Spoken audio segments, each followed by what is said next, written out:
Hello, good morning. দেখো সকালবেলা বাবা কি হাওয়া দিচ্ছে।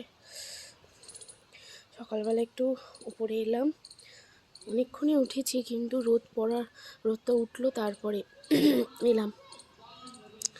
দেখো এলাম গাছগুলো দেখতে। সকালবেলা ওঠা যাচ্ছিল না, ঘরের ভেতরেই জানলা খুলেছিলাম, খুব হাওয়া দিয়েছিল। এখন তো ছাদে এসে দেখছি খুব হাওয়া, কিন্তু সকালে আরও হাওয়া ছিল। দেখো এগুলো ধনেপাতা গাছ, এই গাছগুলোতেই মেনলি জল দিতে এলাম।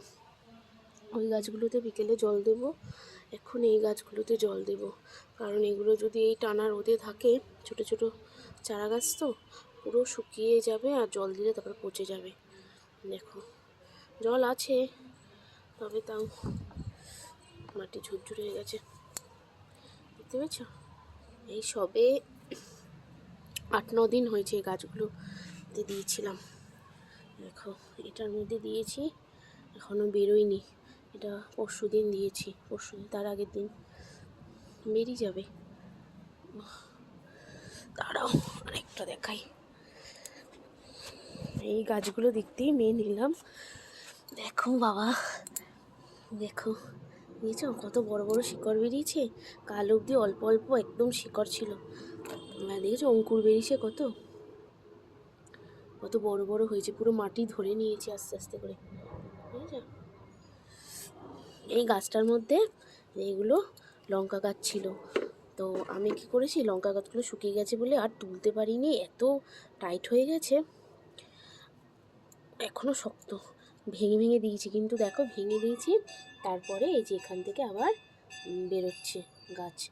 বেরাক, এগুলো তো ওপরে উঠে যাবে, বেরোলে নিচে থাকবে এই ধনেপাতা গাছগুলো।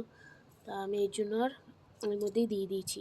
আর এই জন্য মাটি তেমনভাবে খুঁড়িয়েও নিই, বীজগুলো ছড়িয়ে ওপর থেকে মাটি খানিকটা ছড়িয়ে দিয়েছি। দেখো পটল গাছ লাগিয়েছি বাবা, ওই দেখো এখানেও কটা দিয়েছিলাম, এর মধ্যে লঙ্কা গাছে আছে আর ধনেপাতা কটাও অল্প বেঁচেছিল, দিয়েছিলাম।